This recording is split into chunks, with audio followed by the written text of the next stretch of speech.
Good afternoon, everyone, and welcome to our regular council meeting for Tuesday, February 20th, 2024.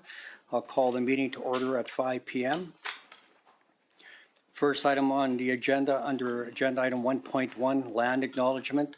The town of Coaldale acknowledges that we are gathered on the lands of the Blackfoot peoples of the Canadian Plains and pays respect to the Blackfoot peoples past, present, and future, while recognizing their cultural heritage, beliefs, and relationship to the land. The town of Coaldale is also home to the Métis Nation of Alberta, Region 3. Next item on the agenda, under agenda item 1.2, Conflict of Interest Declaration, Pecuniary and Non-pecuniary. Are there any in the room this afternoon? None declared, thank you. Moving on to acceptance of the agenda under 2.1 for the regular council meeting of February 20th, 2024. I have one addition under delegation by appointment, agenda item 4.1. We have our Staff Sergeant Mike Numan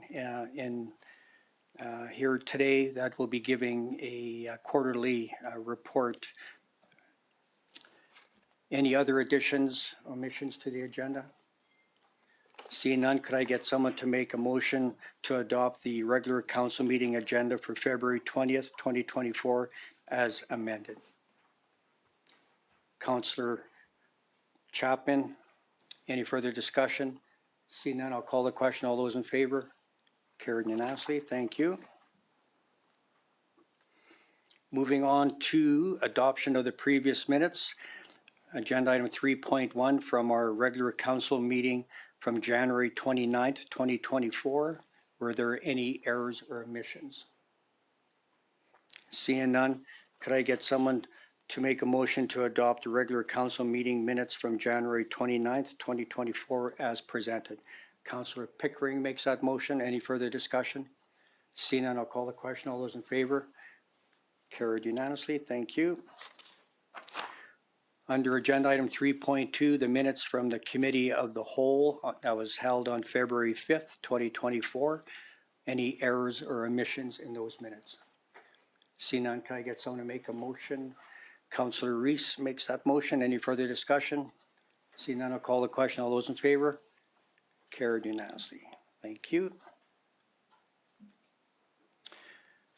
Just before we let the Staff Sergeant speak, I'm just going to invite our new staff member up along with Dustin. Dustin, if you want to come up with Mark and maybe do an introduction, and Mark will give you 15 minutes to talk about yourself. 15? Oh, I need 30 seconds. You just need to press your mic button when you're ready to speak.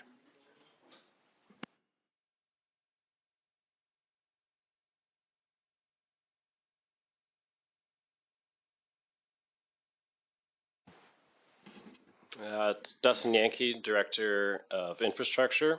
With me here, new staff member in our department, Mark Baltazar.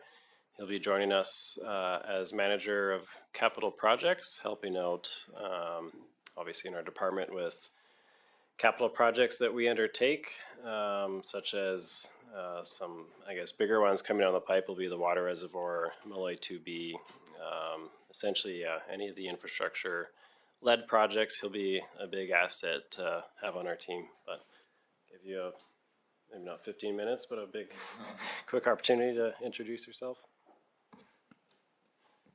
Yeah, so like Dustin said, pretty glad to be part of Coaldale now, and a little bit about myself. I grew up in Coaldale, went to St. Joe's Elementary, Kate Andrews, so good old Coaldale boy, but then I had to go to school. So then I went to Edmonton, did 4 years up in Edmonton to get my engineering degree. Did a degree in civil engineering.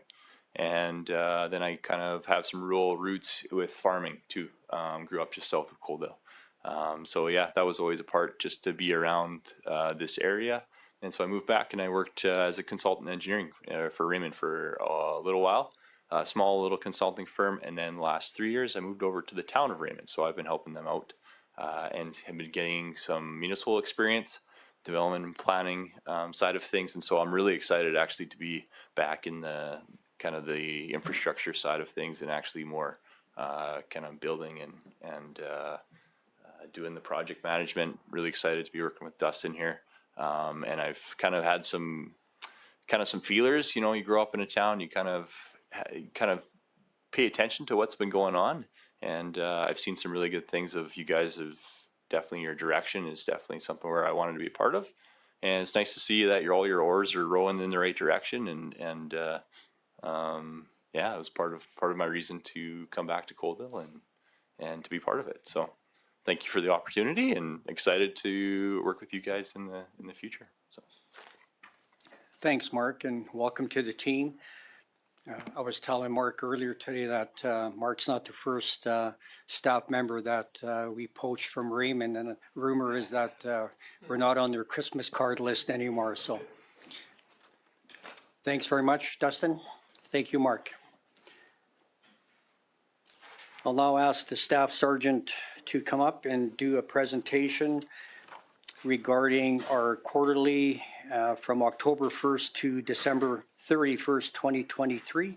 And again, we have our Staff Sergeant Mike Numan in attendance. Mike, whenever you're ready, the floor is yours. Thank you, Mayor Van Rijn, councillors and staff of Town of Coaldale. As you had stated, here for the quarterly report for the quarter three, I guess, October to December of 2023. I had sent a package through the CAO, Mr.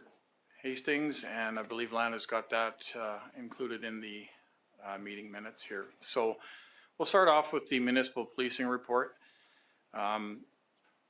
As you can see by the vast number of community consultations that we have on pages 1 through 4 or 5, we are keeping quite busy with meeting with our stakeholders, especially focusing on getting back into the schools, in all our schools in our detachment area.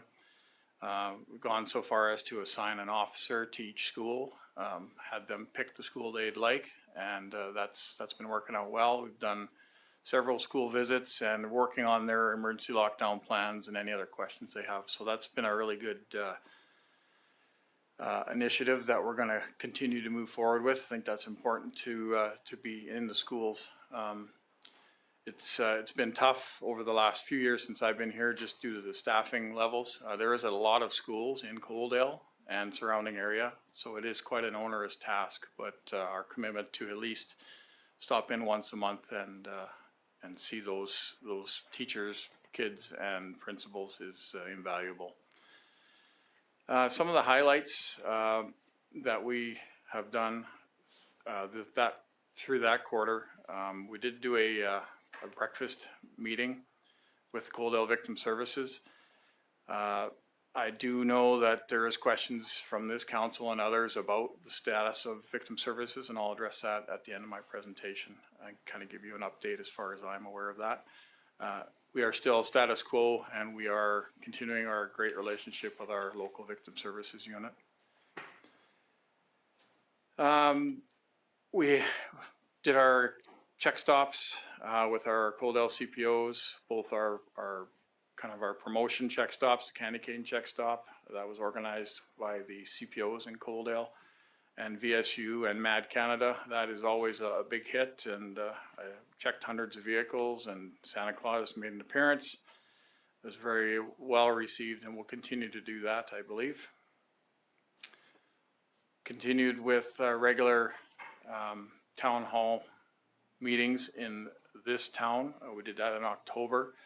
Got to discuss various topics with mayor and council and about 45 people that were in attendance, which was very positive in my view, and we take that feedback and build that into our plan to service the community.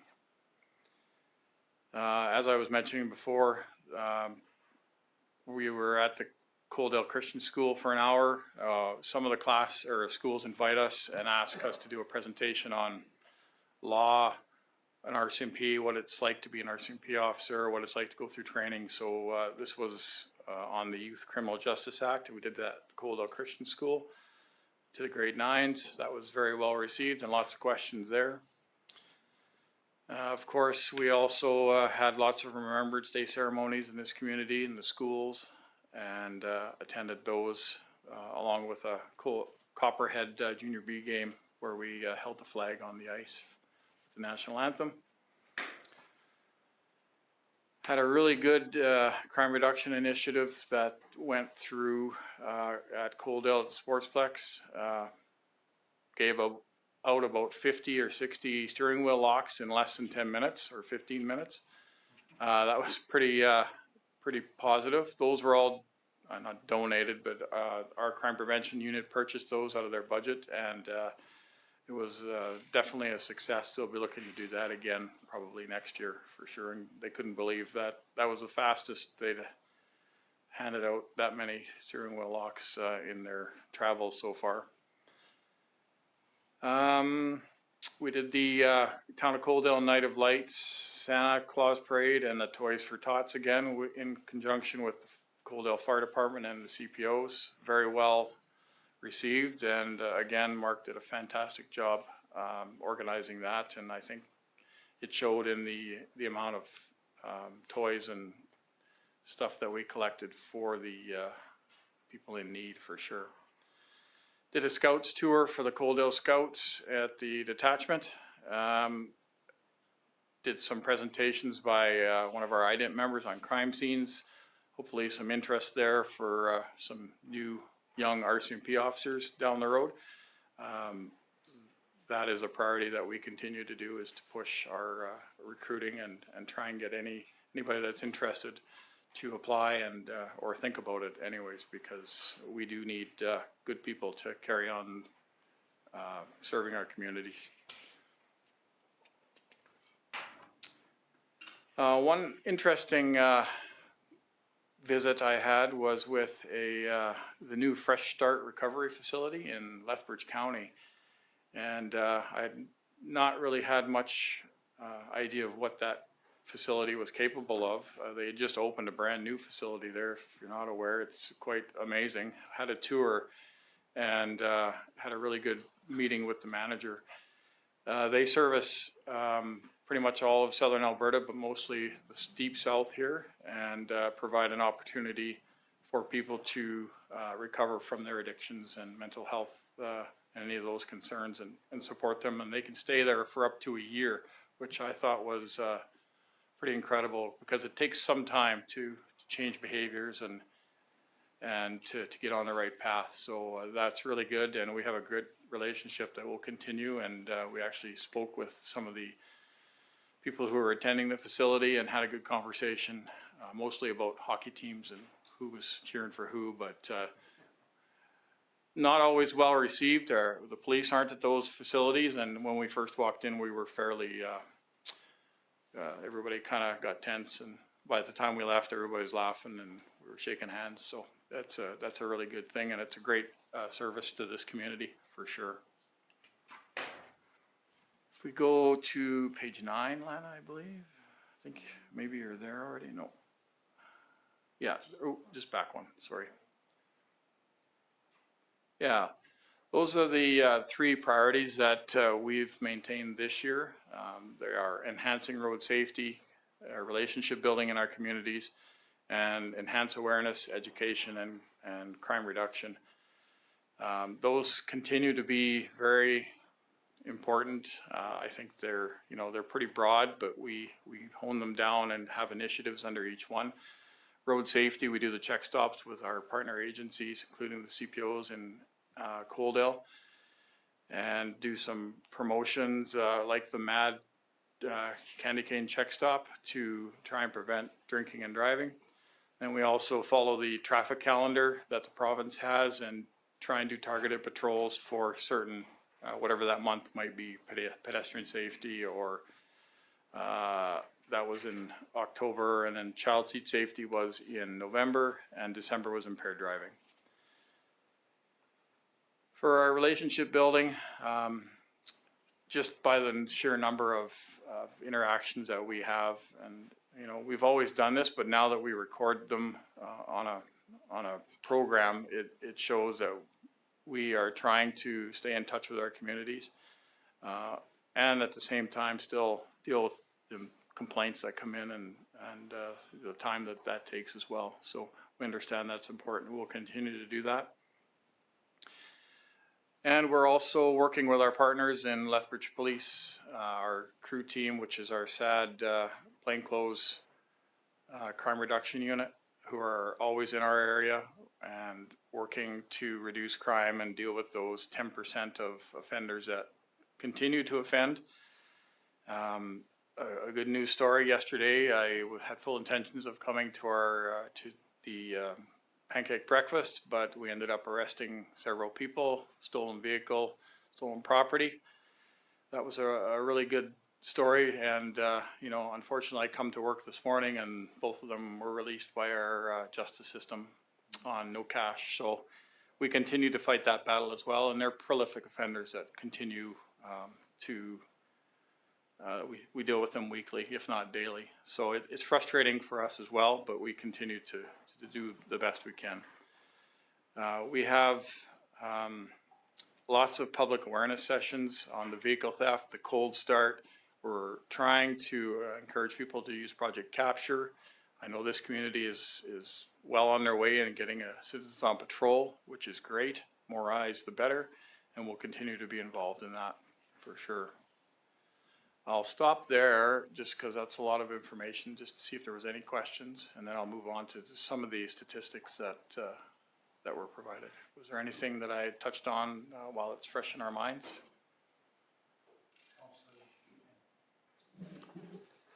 Thank you, Mayor, and thank you, Staff Sergeant. I'm a kid of the 80s and the 90s, so the steering wheel lock thing just reminds me of all those ads for the club. That was sweet. So I'm curious to know, since you guys distributed the steering wheel locks, have we seen any sort of a decrease in the thefts of the GMs and the Fords that are the big target problems, or is it too early to tell? I think it's too early to tell. I mean, for those 50 vehicles, that's probably a pretty big deterrent. But it seems like the people are stealing vehicles from the city of Lethbridge, let's say, or town of Picture Butte, or here. So I don't think that we've seen a decrease yet. In fact, we had one recovered yesterday that was stolen from Picture Butte that was recovered here in this town, right? So it's a revolving door, and it depends on who's not in custody at the time as to the amount of stolen vehicles that we have, unfortunately. And it's a problem that we continue to deal with. Just gotta keep trying. Thank you. Yeah. Any other questions for the Staff Sergeant from members of council?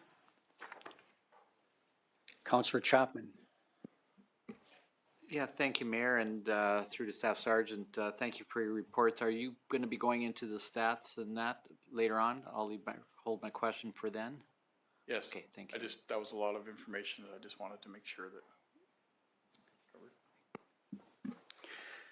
You touched briefly on Citizens on Patrol, so I'm happy to report that we have some momentum going now with that organization. We have approximately 14 people signed up.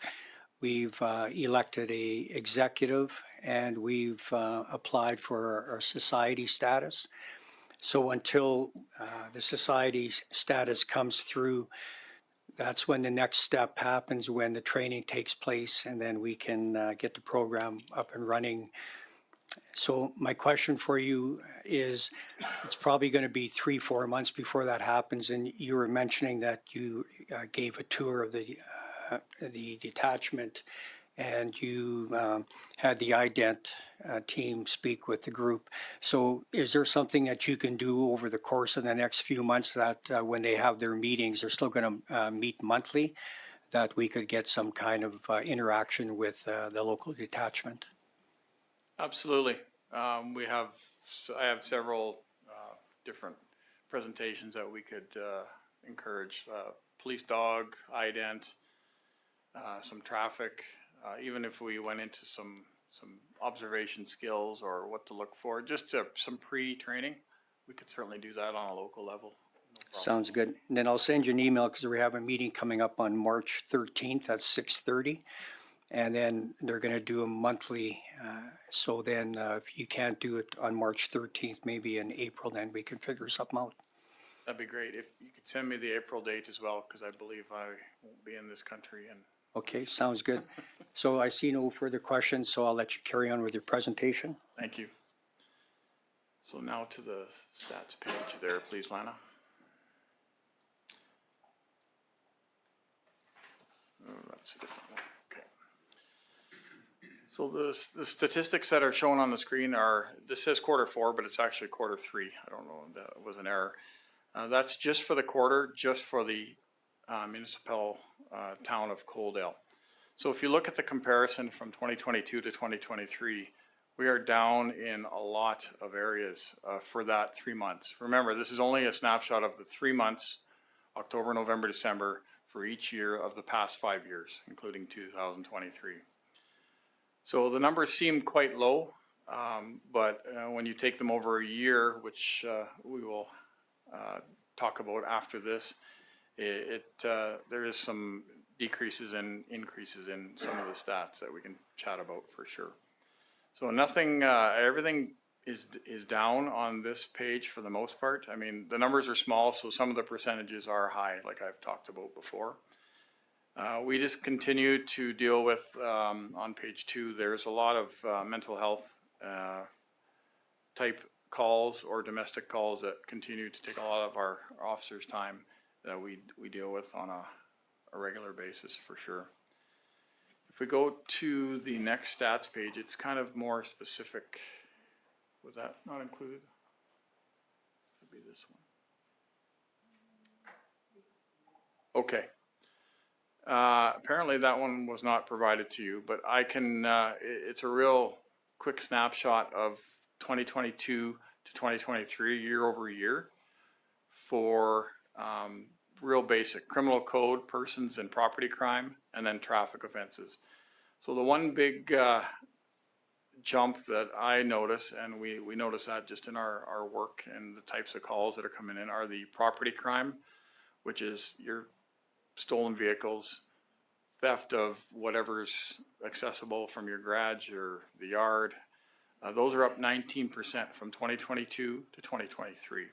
So in 2022, we had 290 reported incidents. In 2023, we're at 344. So that's a 19% increase, which can be directly attributed to these habitual offenders that are stealing things, checking cars, checking car doors, and taking whatever they can find on their adventures.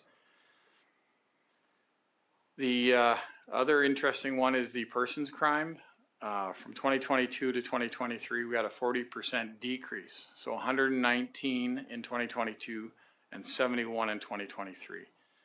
So as far as that, person crimes are crimes that are committed against a person. Somebody assaults you, any of those types of physical or verbal threats. Those are called persons crimes. So those are down, which is always good. Those are our, I guess you would call it, more serious offenses that potentially are domestic involved or family feuds or bar fights, things like that. The other increase was under the traffic offenses, criminal code traffic. We went from, in 2022, 12 impaired charges in the town of Coaldale to 28 in 2023. So that's a 133% increase. So obviously the message is not getting out there, or we are doing a better job of doing some check stops or catching these people. I will say that with the new provincial impaired driving laws, that it's a demand that everybody has to provide a sample of breath. We don't have to have reasonable grounds, which was the case prior to 2023.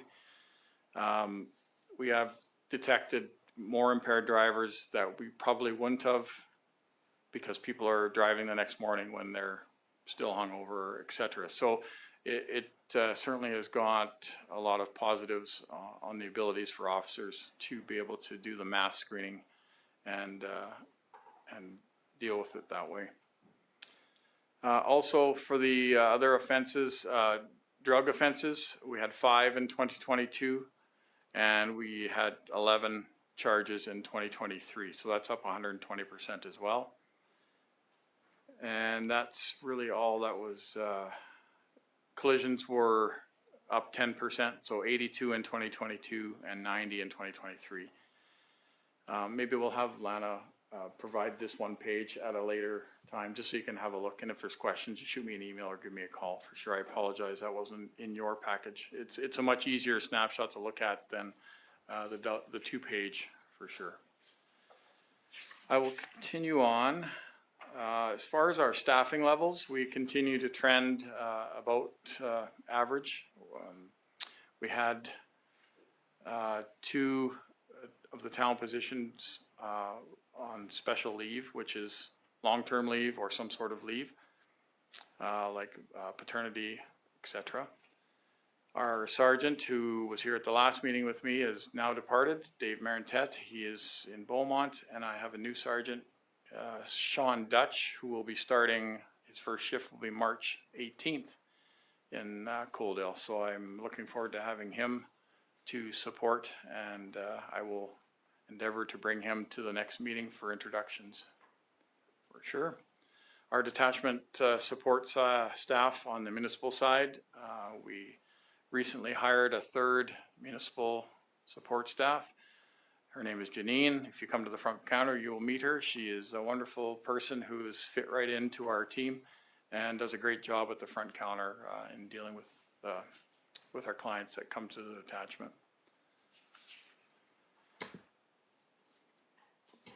I will quickly discuss our regional, or I guess our new not ours, the provincial victim services strategy. We had an update meeting with victim services a few weeks ago. So they, as I've indicated before, they have divided the victim services into 4 districts, basically, almost mirroring our R.C.M.P districts. So we have a Southern Alberta district, Western Alberta district, Northern Alberta district, and Eastern Alberta district. So they are in the process. They have announced that there's CEOs for each region of the 4 regions. They've announced all 4 of those positions, and now they're in the process of hiring staff underneath them, and they're leaving that up to each of the CAOs. The CAO for our Southern Alberta Regional Victim Services Society is Kat Champagne. Some of you maybe might know her. So I have not met her yet, but that will come. The full transition was supposed to occur by April 1st. That will not happen, and they've indicated that they are hopeful that the full transition will be done by October 1st, 2024. What that looks like for Coaldale and surrounding area, I'm not sure. We do have a beautiful office for them there. I'm sure that will be used. And we'll keep you updated as we move forward with that. But that is the update for the victim services as I'm aware of it. Thank you. That is all I have. If there was any other questions relating to the statistics or anything else, I'd be happy to answer. Thank you. Any further questions for the staff sergeant? Councillor Chapman. Yeah, thank you, Mayor, and through the staff sergeant, thank you so much again for your report, and I want to also thank you so much for sharing your concerns about small crimes and sort of the catch and release situation that we're encountering, not only locally, but it seems to be a trend throughout the country even, and so I appreciate your concerns in that department. Or with regards to that, my question to you is this, and I've probably been asked this several times before, but what is the difference between robbery and theft? Difference between robbery and theft. Yes, so you have at the very top of your detachment, your crime stats, you talk about robbery. It's flatlined, but could you describe what the difference there is between robbery and further down? Obviously, you talk about theft over 5,000, theft under 5,000. Yeah, for sure. So robbery is a person's crime. So if you look at that category, the top category, all those, I think there's 8 or 9, those are all persons crimes. So that's when somebody robs you physically, takes your money, robs a bank, that type of thing. It falls under a person's crime because it affects a person. Property crime, theft of a motor vehicle, theft under is, you're not, I go into your shed and take your lawnmower. Okay, it's not a person's crime. Even though it affects you as a person, it's not defined under the criminal code as a person's crime. It's defined as a theft of an item, an object, a vehicle. Okay, thank you. Just a final question, if I may, Mayor.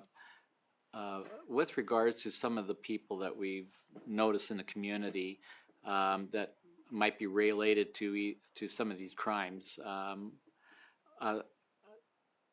would you know if some of these people have made Coaldale their permanent home, so to say, or are they in transition? I think a lot of folks are in transition, but they find a place where they can hang out for a bit.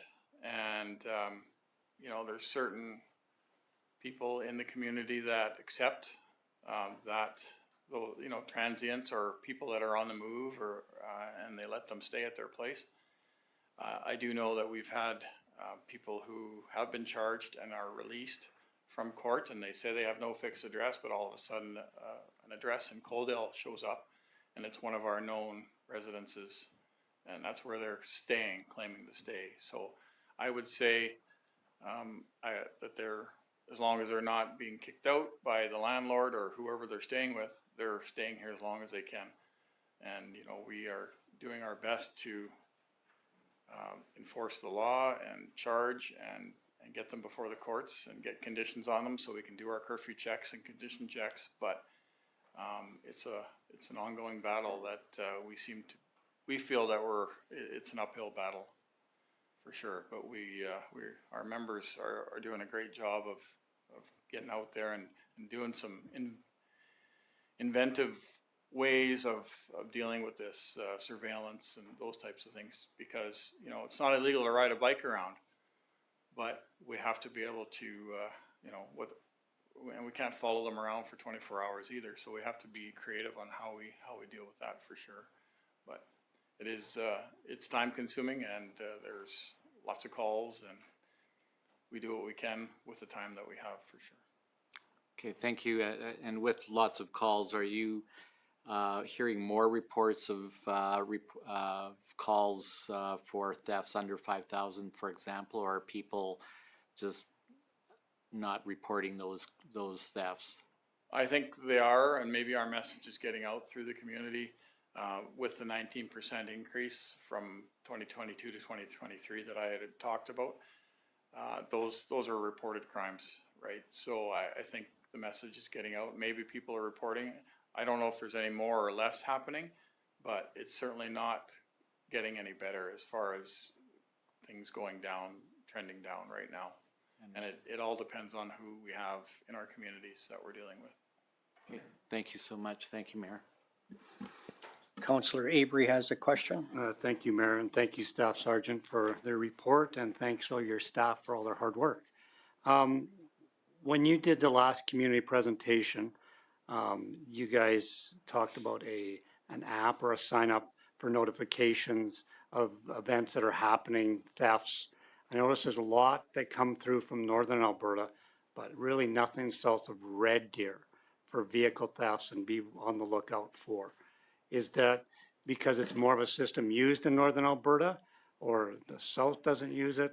I noticed the south, I get notifications when they're short-staffed in Cochrane, but not when you know, there would be a vehicle theft. So I thought it was just a little bit strange that the general public would be getting notification that a station would be short-staffed for the night shift, which would give every criminal all the heads up that they need to move to that area. Yeah, and that's that rave platform Yes. that she was talking about Yeah. there for sure.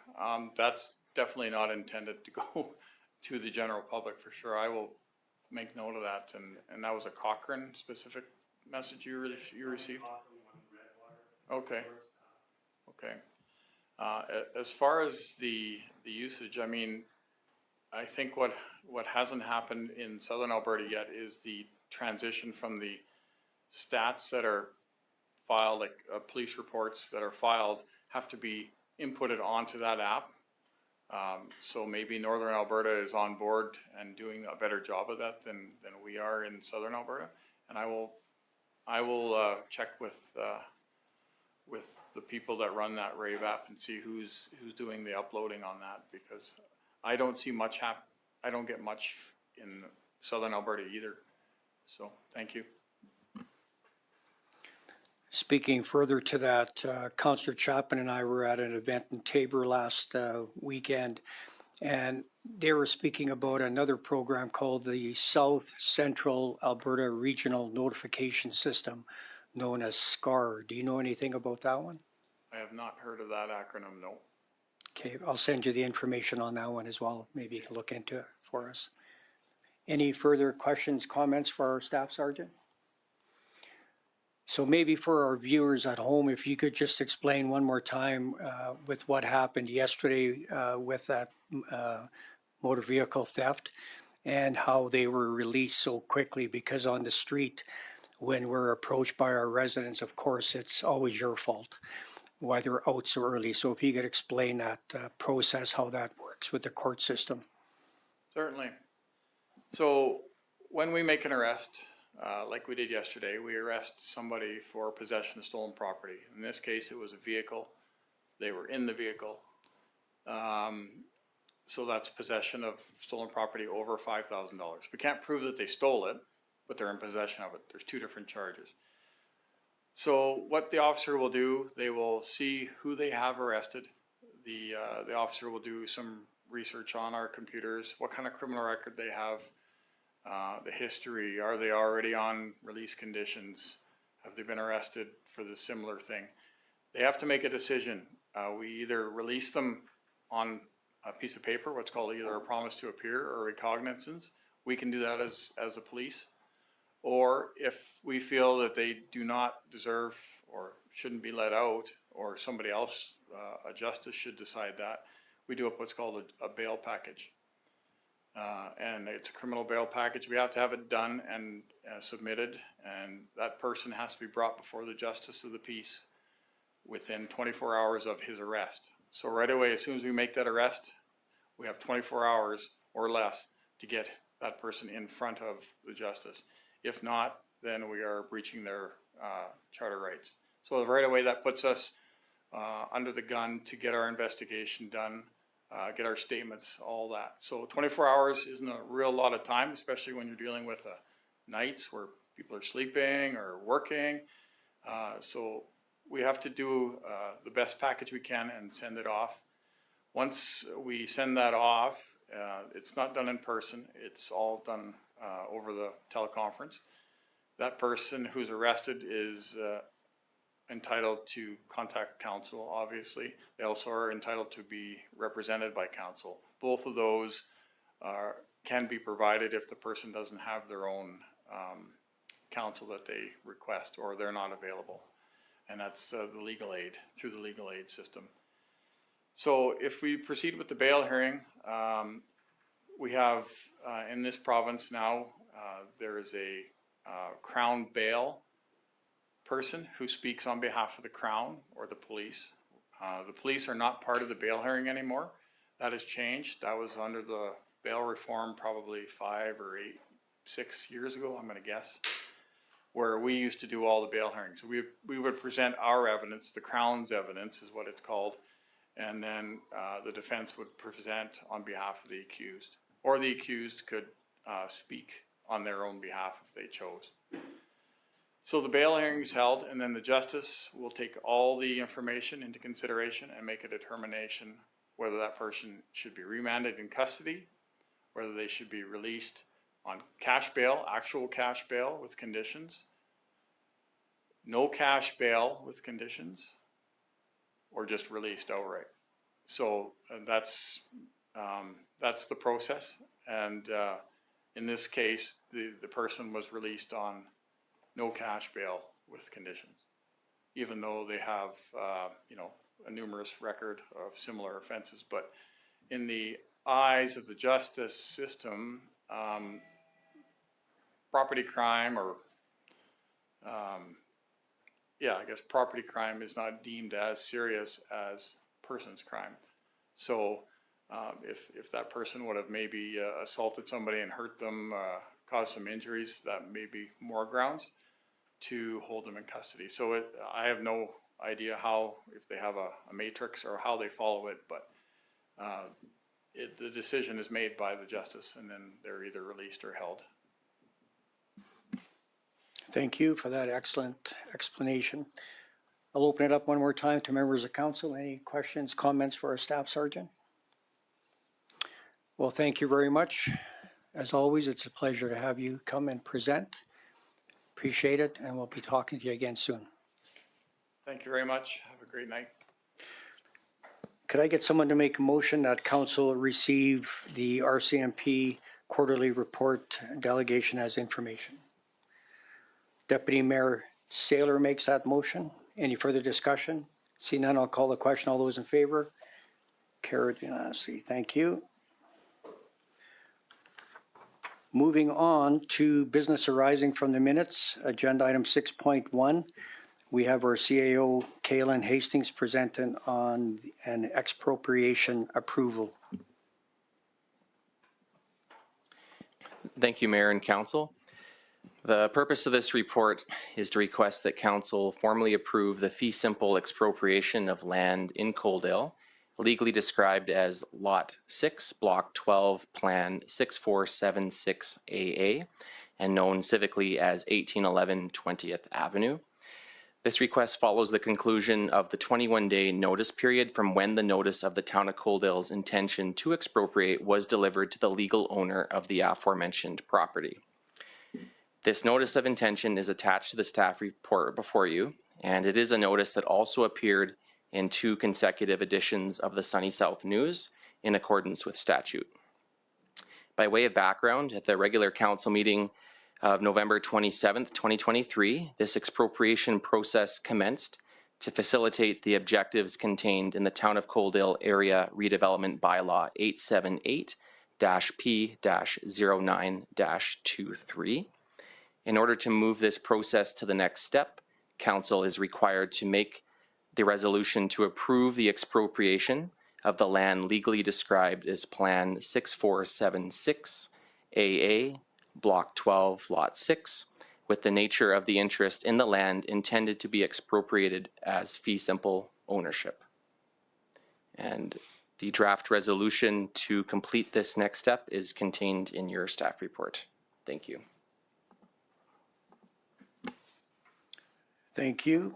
Are there any questions, comments for our CAO? Seeing none, could I get someone to consider making a motion that Council of the Town of Coaldale approve the expropriation of the following land? Plan 6476AA, Block 12, Lot 6, accepting thereout all mines and minerals. The nature of the interest in the land intended to be expropriated is fee simple ownership. Anybody care to make that motion? Councillor Pickering, any further discussion? See none, I'll call the question. All those in favor? Carried unanimously. Thank you.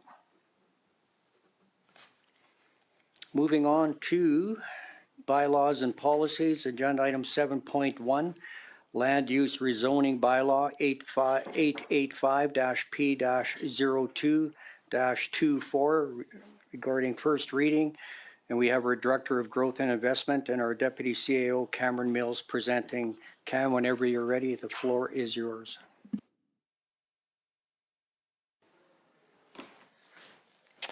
Thank you, Mayor Van Rijn. Council, let's get situated. So before council today is first reading for council's consideration of a rezoning bylaw known as Bylaw 885 P0224. And it is for a portion of lands legally described as Plan 0913811, Block 2, Lot 72, and calls for the rezoning of that portion of the land from the existing highway commercial or C2 district to the direct control district in order to accommodate a cannabis retail store use. And as shown on the attached Schedule A and is listed in the bylaw, the rezoning would only apply to that portion of the lot shown as Unit 30, which represents the last remaining bay within the existing building. Some context for council, because this isn't something that comes up quite frequently and is something that the town engaged in several years ago during the cannabis legalization process that we undertook here in town as well as in every other community within the province and around the country. Coaldale has established rules for the regulation of where cannabis retail stores can be located within the town. Those rules were based on community input and considerable consideration at the council level prior to adopting them. There was a base level of regulation that was required as part of the Alberta Gaming, Liquor and Cannabis Act.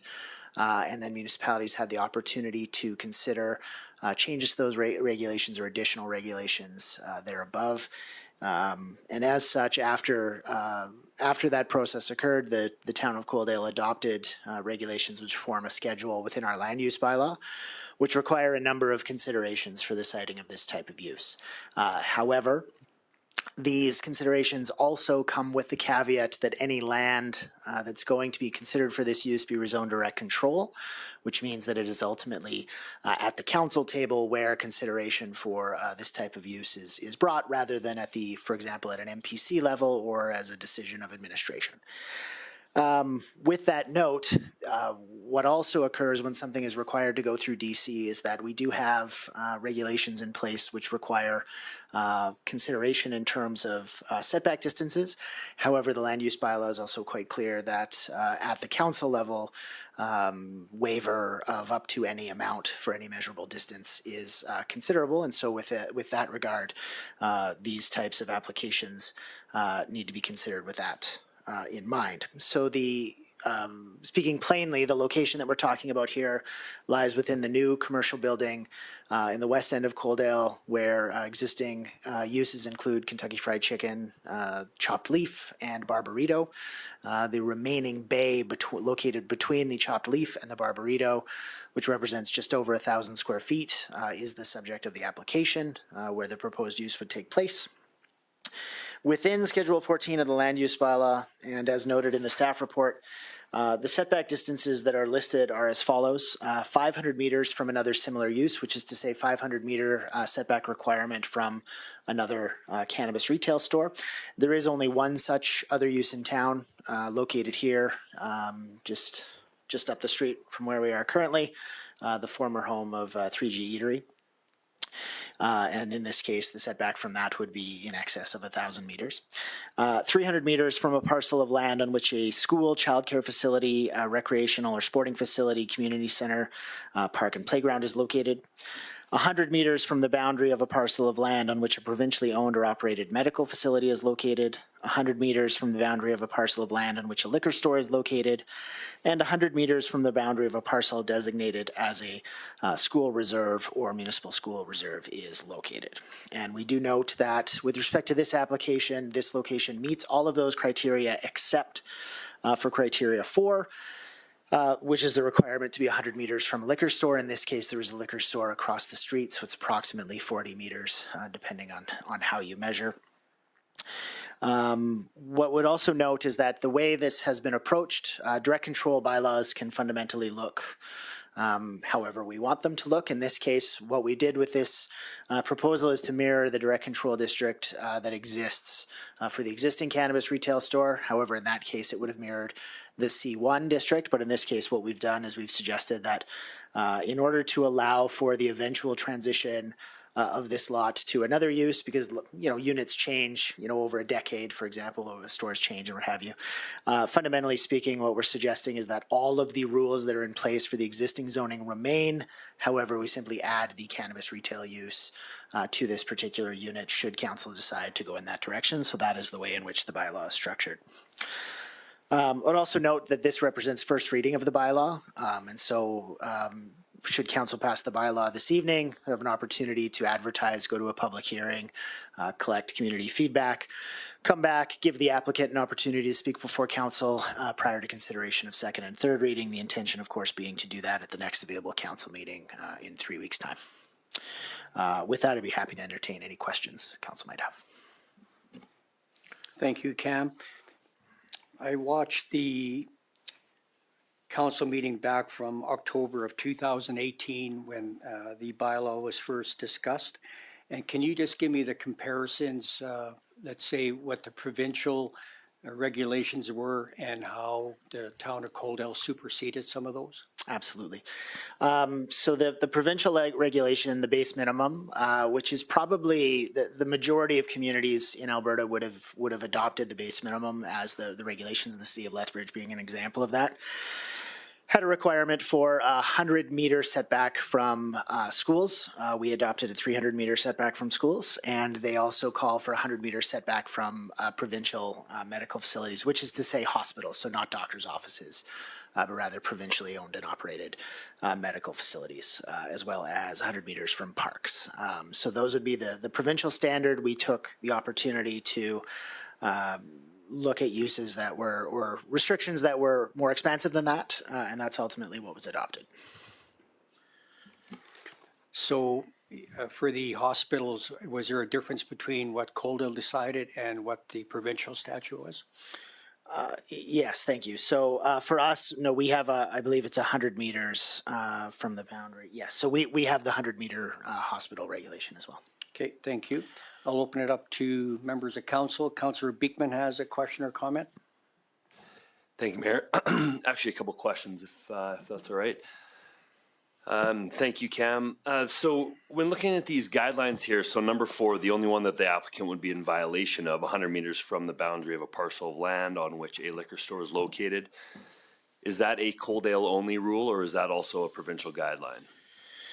Thank you. I can't say that it's Coaldale only. I'm not aware of what every municipality's regulations are, but it's not a provincial guideline. So when we crafted these rules, the provincial guidelines came from the Alberta Gaming, Liquor and Cannabis sort of baseline group, but there were other recommendations. So, for example, Alberta Health had recommendations that were more expansive, and so our regulations more closely mirrored the much stricter regulation. And it's been 5 years, so it's not all entirely clear, but it was the regulation there with respect to liquor stores or the 500 meters from another similar use had to do with regulations pertaining to public health, which were available to us back in 2018 when we were considering this. Okay, awesome. That takes off questions 2 and 3 that I had. So moving to my last one here. So hypothetically, once this is in place, how does it work for these setback rules in the reverse way? What I'm meaning is, does that now prevent a provincial medical facility from coming within 100 meters there, or a childcare facility of coming within 300 meters? The Westgate Park over there, if that ever gets going, would probably fall within that 300-meter guideline. So in the reverse way, does it prevent those from happening? Thank you for the question. It does not. So it might be something where a discretionary use in another district might. So, for example, if childcare facility was a discretionary use and someone wanted to put it next door to this use, it might be considered by the decision-making body, but it isn't a hard and fast rule where it would need to be applied. Okay, thank you. Any other questions, comments for our presenter? Councillor Chapman? Yeah, thank you, Mayor. I thank Councillor Beekman for bringing up that question, because it never occurred to me the reverse theory that could occur. If you plant an item like this type of a facility in a location, it could probably disbar other feasible venues from establishing in a community. And from what we're hearing is that there's potential for other medical offices or clinics to be set up in nearby areas. And so I would just caution that while we're considering first reading on this, that obviously we have a bylaw in place that's already clear, and speaking to people is that we need to abide by this bylaw, and so number 4 really stands out, and I think if we're going to follow those rules, that would be the case. We did following 2018, if I recall, Cam, we did we did not give first reading to a secondary proposal for a cannabis store here in Coaldale. So if I remember right, that was under consideration, and so council did not pass first reading on that one. Thank you for the question. I can't recall specifically. There have been 2 applications, I believe, in town for the establishment of cannabis retail sales. The first that I can, and the one that I can recall most vividly is for the establishment of the cannabis retail store that we currently have in place, which was established in 2021. That required a waiver of both the liquor store boundary, as it is in fact just around the corner from liquor store, and it was also less than 300 meters from a school, as less than 300 meters from John Davidson School. However, the distinction there and the consideration was the fact that when you consider a regulation like 300 meters from a school, you have to consider, is it 300 meters, direct line of sight, or in this case, multiple turns around streets, and just sort of making sure, I think, as I recall, the conversation was about whether it was sort of reasonable to expect, students to be walking by it regularly. On the issue of medical offices and the point that Councillor Beekman brought up, to be very clear, medical offices do not count as provincial medical facilities. The Campbell Clinic is not a provincial medical facility, nor would any other doctor's office be. There is one provincial medical facility in town. It is found on 20th Avenue, the site of the former hospital. And second, just to clarify my point to Councillor Beekman's response, in my opinion, the establishment of this type of use is unlikely to cause the inability to other types of uses of this nature to be located. It is certainly something that any person in decision-making capacity can consider, but I don't have any reason to believe that that would necessarily occur.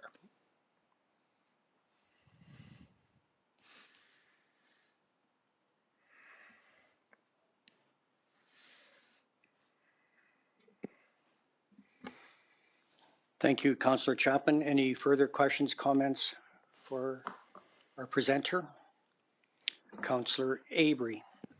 Thank you, Mayor. Just for clarification, Kate Andrews is not within 300 meters of this location?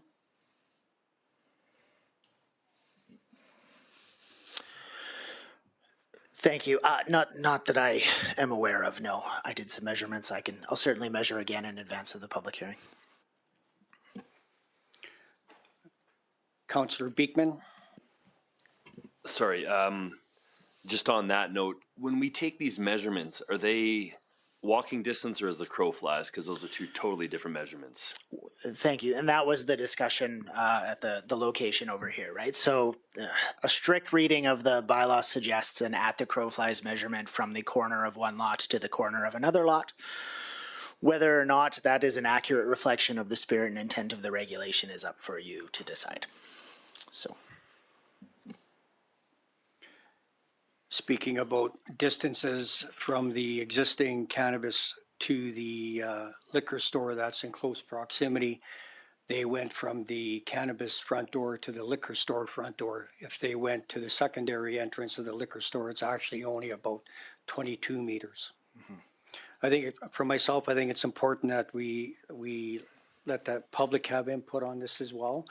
And we can do that by passing first reading this evening. And then if it passes, then we can schedule a public hearing, as our presenters stated, at our next meeting would be March the 11th.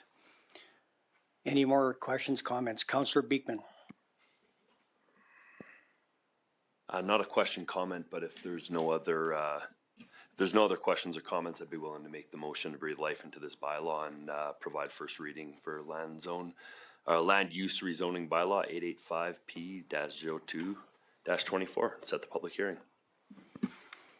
Thank you. Motion by Councillor Beekman. Any further discussion? Councillor Chapman.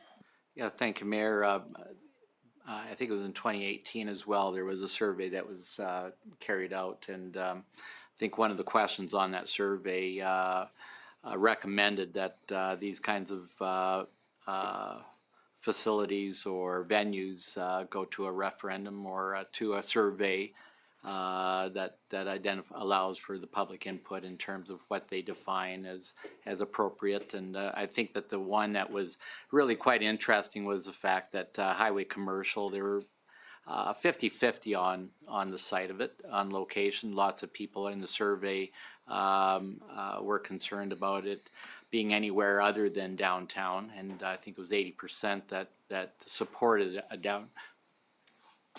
a downtown location. So just from that perspective, I'll be voting not in favor of the first reading. Thank you, Councillor Chapman. I printed off the survey from June 2018, and there was minimal discussion about that in there. I'll give you a copy if you want to review it. So there's a motion on the floor. Any further questions, comments? Seeing none, I'll call the question. All those in favor? Opposed? Councillor Chapman, Councillor Avery opposed. Motion is carried. Thank you, Cameron.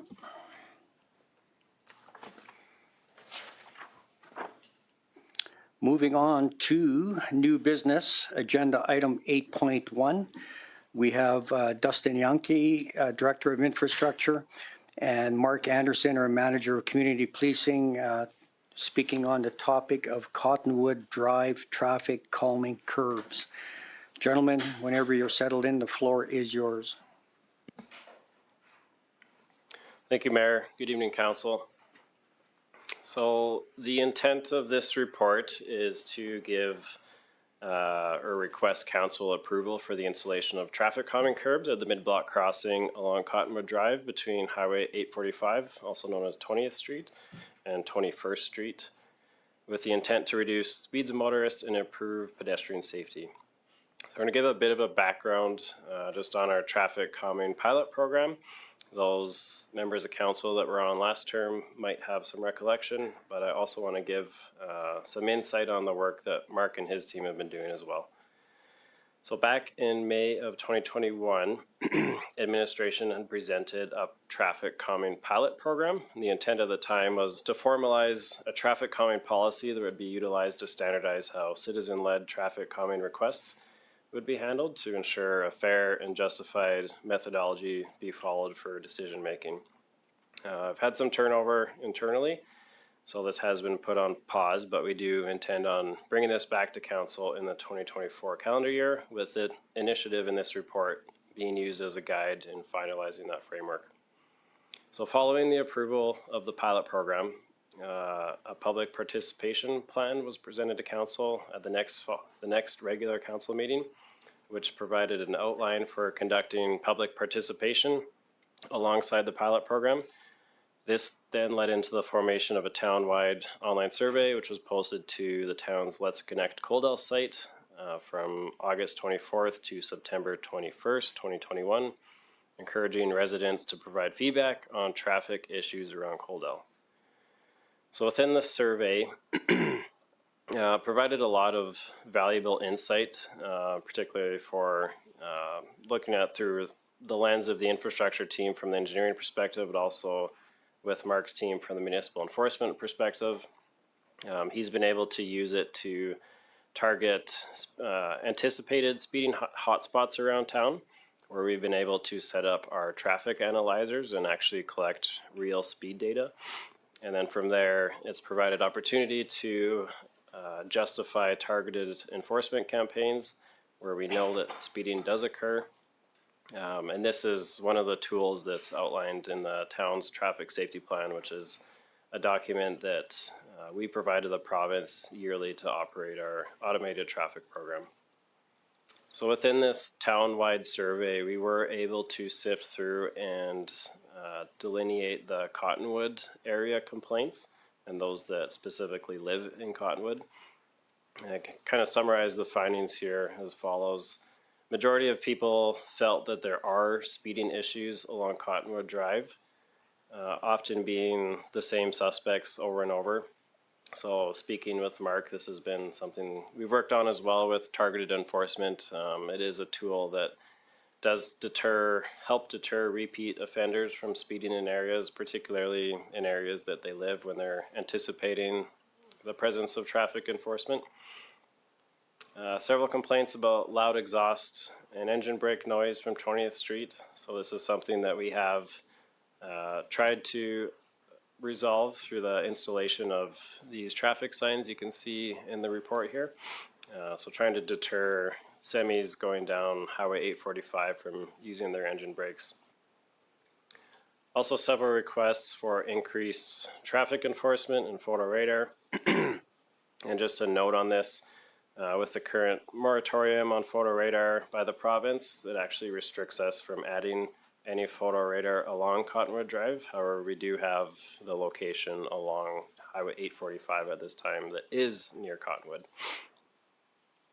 Also concerns about children using the playgrounds in the winter months and the playground zones not being in effect during later hours of the day. This has since been rectified with the change in playground zone signage to have consistent hours throughout the year, similar to what other jurisdictions such as the city of Lethbridge have done. And lastly, several comments from respondents being opposed to speed bumps as a traffic calming measure. So just kind of, I guess, good insight from those that live in the development. They are opposed to speeding, but not necessarily to do whatever it takes to get rid of it. So following the survey, we set up our traffic analyzers to collect speed data and just some highlights on the locations. Lana has the map up there. So near Highway 845, the average speed we found was 54 kilometers an hour, with the 85th percentile speed 64 kilometers an hour. And just a note on the 85th percentile speed, that's the speed at which, at or below which 85% of drivers travel. And it's a metric that's important because it reflects the natural behavior of drivers, and it is used from an engineering perspective to set speed limits and ensure road safety and efficiency. Further along near 21st Street, the average speed was 43 kilometers an hour, 85th percentile was 52 kilometers an hour, and then through the playground zone, did notice some speeding with an average speed of 41 kilometers an hour, 85th percentile speed was 47, and then further to the west near 24th Street and Fairway Drive, the average speed was 43 kilometers an hour and 85th percentile was 54. So following through, looking at the data, it's apparent that drivers tend to go faster when they're coming off of the highway and heading west, in which they intend to slow down through the playground zone and then speed back up once they pass through the playground zone. So with this information, we have taken a couple steps just internally. Mark and his team have done some targeted enforcement in the area, just additional bylaw CPO enforcement to try to target those repeat offenders. We've also installed a center line through the corridor. This was not there prior to 2022. And the intent with the center line is to make the driving lanes appear a little bit narrower with, I guess, kind of help encourage drivers to slow down. So overall with both of these, there's been some anecdotal success, but we've still been receiving complaints from residents. So this past summer, there was one specific day where we received 11 complaints through our traffic report a traffic concern portal. So these complaints on our website, they go directly to Mark, and he essentially reviews them and validates them, and will often follow up with them if they are concerning. So given that there was such a direct concentration of complainants in one area, we felt, when discussing it together, that a group meeting was warranted. So we offered to all of these respondents to meet with Mark and I at the fire hall to have a discussion about some of the things that they are witnessing and give them an opportunity to express their concerns and just to see what we could do if there was any other insight that they could provide. In summary, the main concerns noted were directly related to the speed of motorists traveling specifically along Cottonwood Drive. Also, something else that was noted was noise pollution of revving vehicles coming off Highway 845, likely exacerbated by the fence through the corridor there with vehicles speeding up and just loud vehicles in general. So with this all in mind, what we're proposing, just given that targeted enforcement has not resolved the speeding issues to date, is to actually install a physical traffic calming measure. So what we're proposing for council are called traffic calming curbs. These are something that were originally popularized by the city of Calgary.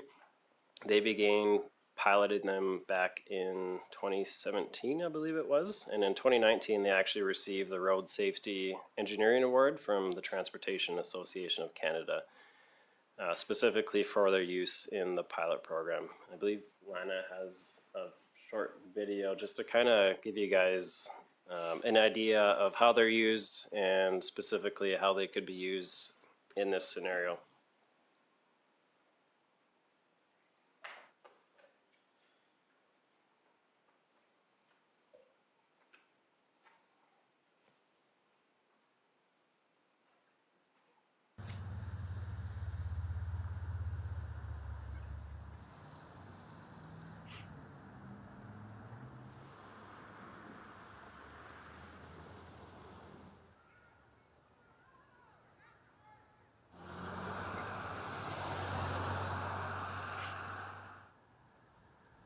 So essentially they're precast concrete blocks and they serve the same purpose as curb extensions, similarly to what we've installed along Main Street.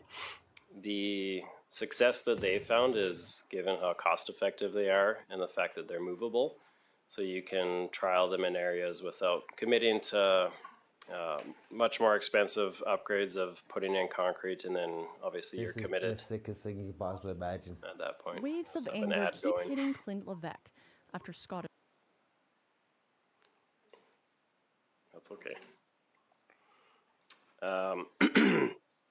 So like I was saying, they essentially serve as a curb extension similar to Main Street, where they narrow the travel lane for motorists, and this really encourages people to slow down as they navigate the narrow traveling lane, but it also makes it safer for pedestrians by shortening the crossing distance, by giving them a bigger area that's safe between the physical barrier and shortening the distance that they actually have to be within the driving lane.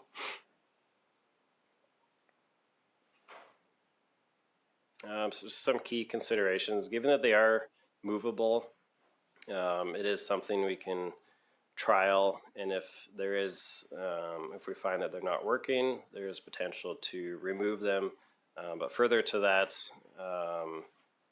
if we find that they are working, it does provide a great opportunity to have another tool in our toolkit so that we can utilize them potentially in other areas around town, again, being just the benefit that they are very cost effective in contrast to actually putting in real curb extensions. So we would propose trialing these at this Cottonwood location. Just given that the feedback that we have gotten to date, we do feel that it does provide a perfect opportunity to try them. And then just lastly, in terms of cost, which you may be wondering, the quoted cost that we've received for what is shown, and if Lana, maybe if you can go to the attached page. So those that have reviewed the staff report may have already seen this figure, but essentially this is what we're proposing in terms of a layout at the mid-block crossing. So based on what's shown here, the 8 blocks and the signage, and there's also flexible bollards on each of them, we're looking at about $7,500, and we have room within our roads operating budget for 2024 to handle these. Yeah, and we've already covered stakeholder engagement, but based on the survey, the request that we have received specifically in this summer, but there have been other complaints in other years through our portal as well. So it is a recurring theme that Mark and I have heard about, specifically within Cottonwood Drive speeding. So if you just feel like this is an easy opportunity to show, for council to show that they are willing to, I guess, invest in traffic safety and at least give an opportunity to make a difference. That finalizes my report, and I'm happy to answer any questions. Thank you. Just before I open it up to council, a couple of questions. So you're looking at just doing one location right now, and that would be the one close to Highway 845? That's correct, yes. And then based off further speed data that we can collect with our traffic analyzers, we'd propose to determine how effective they are before we invest in other locations. But really, I guess, looking at this as a trial to see how effective they are and ensure that there's community support for them elsewhere. And then another question, with that being a priority snow route, how would that affect the snow clearing? Yeah, good question. We have chatted with our operations department. It's definitely a little bit more challenging for the road snow removal, but nothing that they can't work around. The bollards do stick out of the concrete off of the roadside, so it does delineate for the operator to be able to easily see them when they're snow covered. And then the pedestrian crossing section is actually part of our pathway section that gets cleared by our parks department, so they would easily be able to pass through that with their typical route. Okay, thank you. And then my last question before I open it up for people on bicycles. You're forcing them into the lane of traffic then? Yes, that is a good point.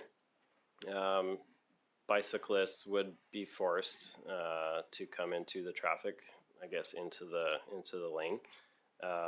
Just given, I guess, the context of the area and that there are good sightlines there, we don't view that as an issue. If this was a very, I guess, heavy corridor for bicyclists and pedestrian or vehicle volumes are much higher, I think that would be more of a concern. But just given for what bicycle and vehicle volumes are, we don't view that as a concern. Okay, thank you. I'll open it up to members of council. Councillor Reese. Thank you, Mayor Van Rijn, through to Dustin and Mark. So I have a few questions, if that's okay, Mayor. The first one, the survey, was there a lot of people that took it? Can I have a number? And are they the same people that do the survey year after year? Well, thanks for the question. I don't have the number in front of me for the number of respondents. I can recall, though, that there was, in contrast to other surveys that we've done, there was a lot of respondents. And we had only done that survey in 2021. So, but it was through our Let's Connect portal where you had to make an account. So it was all individual respondents.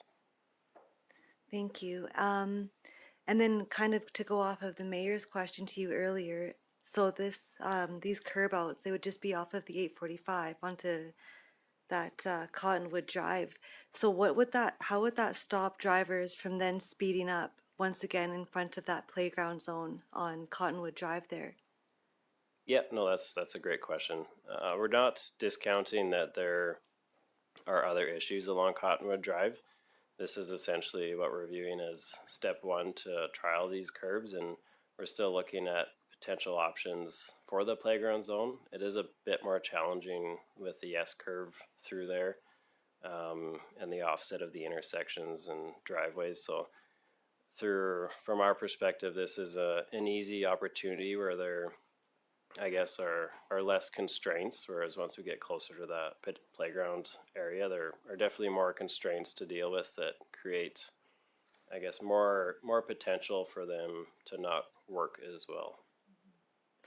And my last question is, so the Cottonwood residents, they don't want speed bumps? That kind of seems like the easiest solution in my opinion. But they don't want that? Like I can speak in terms of any traffic calming measure is that there are going to be there is going to be negative feedback to probably any sort of traffic calming implementation that you pursue.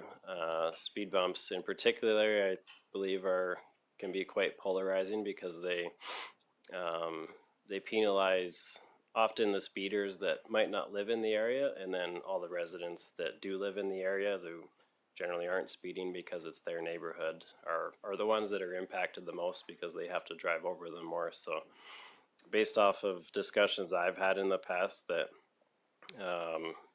they definitely can be effective.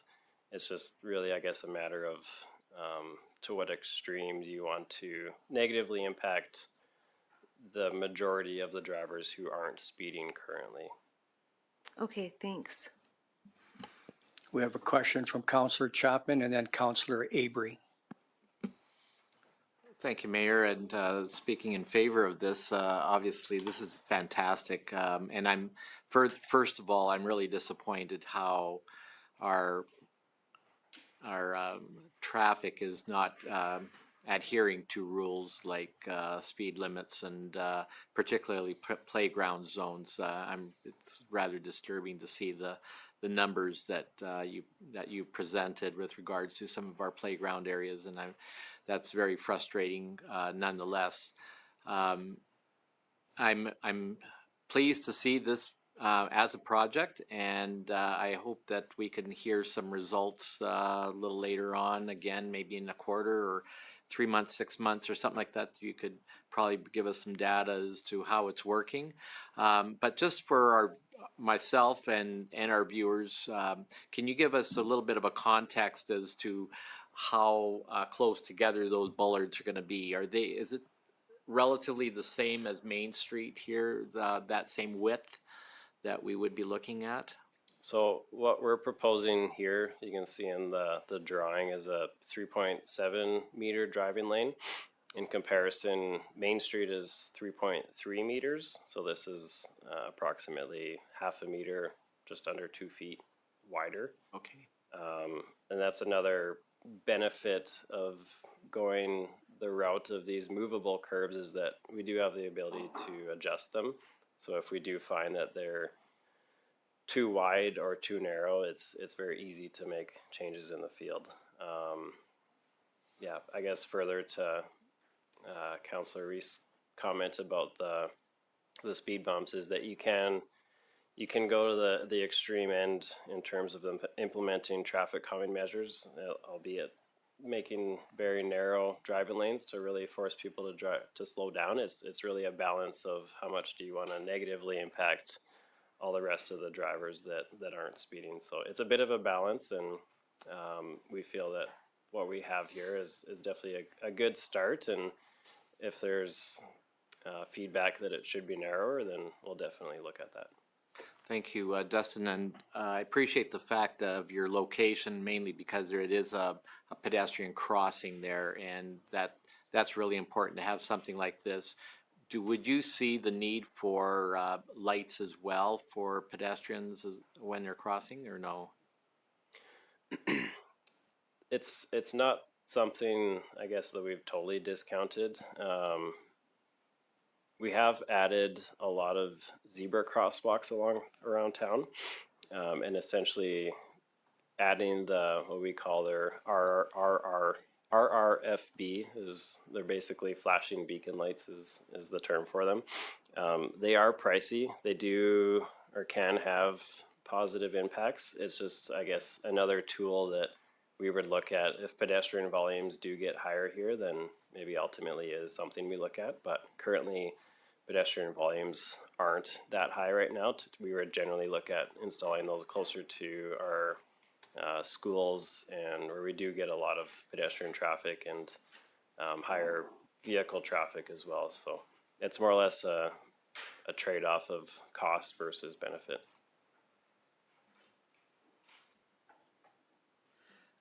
Thank you. Just a couple comments. I'm not speaking against the traffic calming. I don't know if this is the ideal location. We're only, 75 feet from the turnoff of 845, and somebody who likes to drive vehicles probably too fast, you've got a lot of windup, as Councillor Reese said, before we get to that playground zone. I believe that we're gonna spend the $7,500. Let's put a little bit more time into our project and see where the best location is. It might not be right on a corner at the playground zone. It might be halfway up the block, but there's gotta be a place halfway up that road where we can do some and or go with the normal speed bumps, because this to me just is not an ideal location. I'm not the professional. I appreciate this 100%, Dustin, but to me, somebody who drives a car with 850 horsepower, I can still get up a lot of speed before that playground zone. I will preface quick. We definitely, like I was kind of getting at before, that we don't intend this to solve all the issues along Cottonwood Drive. We would consider this as step one, and we're still looking at other potential options that could work well for the playground zone specifically. Obviously, that's concerning where more of the children are and there's speeding occurring. But we look at this as essentially an easy win for an area that does have a safety concern and a crossing there where people are speeding. So I do believe Mark has a comment as well.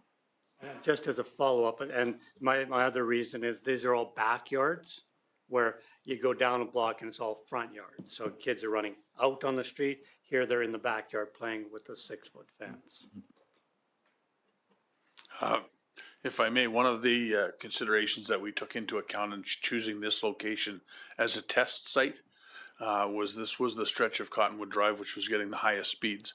And the most number of guys actually, or the most number of offenders exceeding 100 kilometers an hour between 21st Street and 20th Street. So that's one of the reasons why I made the suggestion to Dustin that we try our initial one here to see if we can have a good impact on those types of speeds. And then that would give us better input in order for looking at other locations and further investigating Cottonwood Drive. Just before we open it up to another question, just a comment on what Dustin and Councillor Aber were just talking about, the location where you're planning on putting that. We've had complaints and we've mitigated some of that with those steel yellow gates there where kids on bikes go barreling across Cottonwood Drive, because that's not a very visible location for pedestrians or people on bikes, as is the intersections are. So I think that's a good spot to put it for myself. Councillor Pickering had a question. Thank you, Mayor Van Rijn. Through to Dustin. So my question here is, I'm following up like Mr. Avery. So we have on 20th here, we have a school zone. We don't seem to see that problem. 18th Avenue, you put speed bumps in. So I'm kind of following up on the same aspect as Councillor Reese too.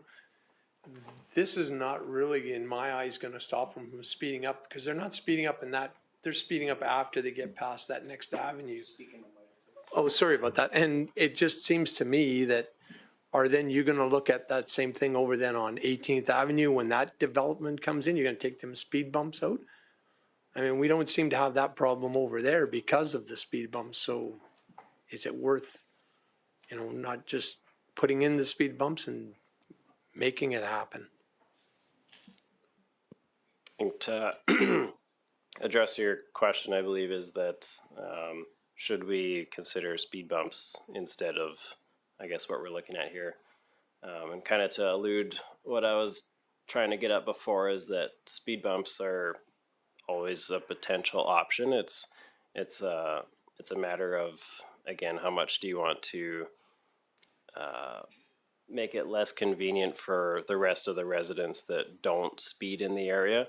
So this is more of a less intrusive option that's going to have some benefits. Obviously, a speed bump could very well, depending on how it's designed, slow people down more dramatically. It's just going to have more negative spin-offs for the majority of drivers that aren't offenders. Thank you. And a point that you're made already as well, Dustin, is that these are movable. So by no means are these going to be permanent. So again, it can be a trial basis.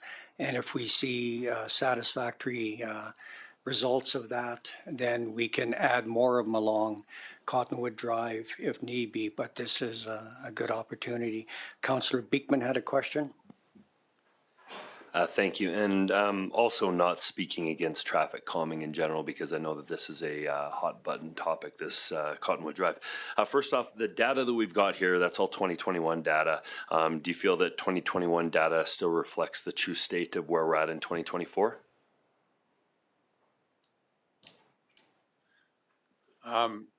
Our traffic patterns that I've observed over the last couple of years, so we did do some traffic studies last year as well in 2023.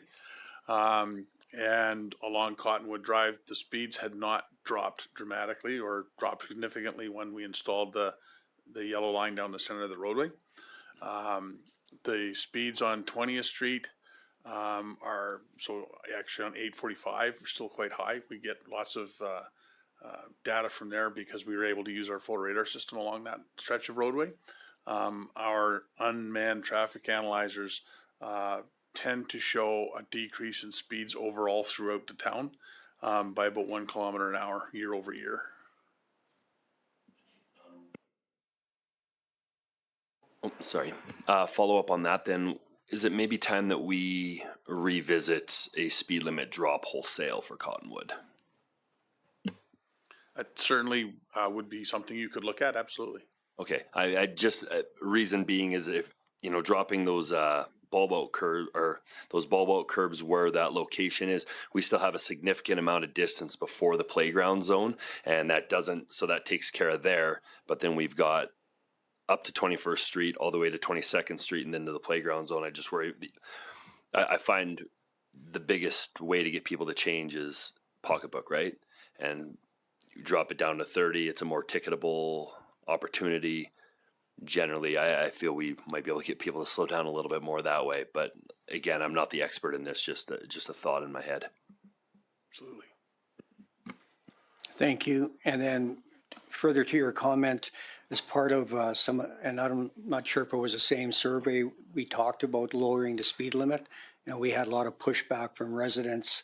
Again, same with the speed bump comment, is that you're punishing the residents that drive normally and obey the law. And again, another comment I want to make, and it was mentioned, is that we are not the experts. And here we rely on our administration team to come up with a solution. And the traffic analyzers proved that that location where they want to put this test equipment in is one location that needs to be addressed. So here's an opportunity that we can work to give it a try. We can, as Councillor Chapman alluded to, we'll hear the results based on this trial. And if we need to move the ones that we're going to be putting in, then that's something that can be decided later, but we need to start somewhere. And then for myself, I want to base it on the expertise of our team members. One last time, I'll open it up to members of council for questions or comments. Councillor Chapman. Yeah, thank you, Mayor. And maybe through to Mark, if I may. Mayor, that my concern would be that we don't abandon, or that we abandon, I should say, any type of policing or monitoring of traffic on either side. So what I'm saying there is that regardless of how you do it, some people feel that after the bollards, after that little area, I can speed up again, and so I would just make a recommendation that you continue your monitoring and your policing observances as normal. Absolutely. Thank you. Myself and Staff Sergeant Numan is aware. His members have participated as well in targeted enforcement, not just in that stretch of roadway, but particularly in the playground zones, both on Aspen Drive and Cottonwood Drive. And those actions will continue. Absolutely. Councillor Reese had a question. Thank you, Mayor. I'm not opposed to traffic calming of some sort in Cottonwood or even around Coaldale. I just believe that there are other options that we should be looking at, so therefore I will not be voting in favor of this. Thank you. So before we go to resolution options, while we have Mark Anderson here, I just wanted to back up a little bit and talk about the signage on Highway 845. So with the Jake breaks and the speed limits, there was some pushback from Alberta Transportation about moving those further south. We have not successfully negotiated the movement of those signs. So is there anything that we can do as a council to give some pushback back to them on that? I would certainly welcome a letter from council to the ministry requesting it and laying out the reasons why. One of the big challenges that we have, because the town does not own the land on the east side of 845 as far south as it does on the west side. So that means that the Jake break sign only comes into play at the town limits, which is only about 100 meters from the houses. So if we actually annex the land onto the east side of the roadway, then we could move the signs back to the edge of town. So it's really kind of where the annexation falls, and that's where the province has left the signs. I would certainly welcome it if council is able to approach the minister on it and suggest moving those signs back. I think it would be helpful. I would love to sign that letter, so we'll let Dustin work with our CAO on that one to see what we can draft up for that. Okay, so back to the resolution options. Again, this is not about saying yes or no to this calming idea. It's about giving an opportunity to give it a try. And again, these units are movable. And for myself, I'm not about to tell Dustin where this should go and Mark Anderson, because they've done their homework. It's in your staff reports, everything that they've done. For myself, where I live, if someone was to put a speed bump on my road when I drive normal for the most time, that why should I have to pay the price on wear and tear on my vehicle for whether it be a speed bump or a table, a speed table as they call them, like they have on 18th Ave. I think that's, I think we're going to get huge pushback from our residents for doing that, and we already have along Cottonwood Drive. So I'm going to mention the three resolution options.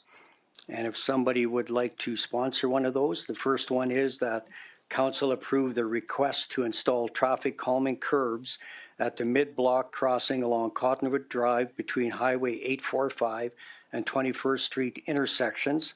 Or option two, that council table the request pending the receipt of additional information.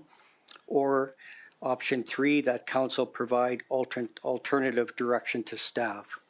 Does anybody care to sponsor one of those three resolutions? Councillor Chapman?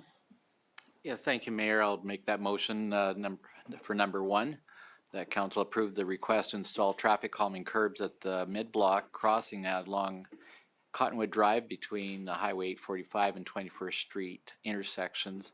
And just further to that, Mayor, I asked her a little bit earlier about a report back.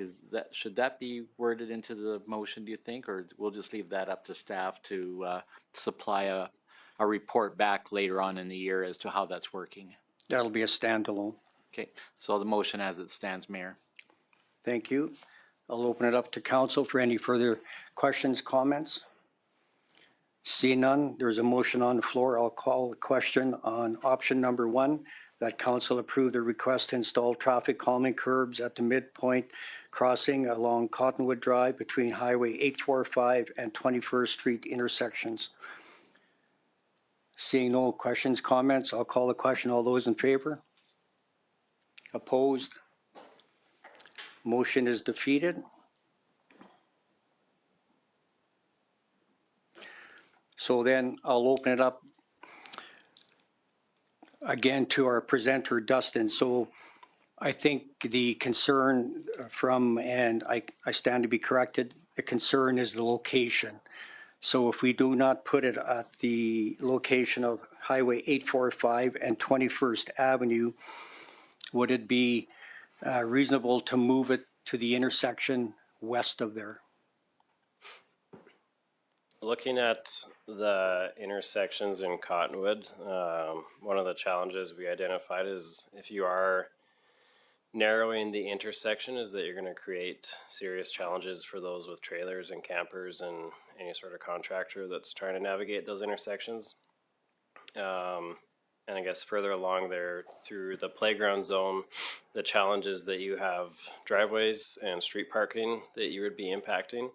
So if you do narrow the roadway there, you're going to be directly negatively impacting several residents in terms of parking and driveway access. So in terms of other locations, there's definitely trade-offs. And I guess the last point about the intersection is that it would be substantially costlier just because you would need many more of the traffic calming curbs to create the same effect as Main Street.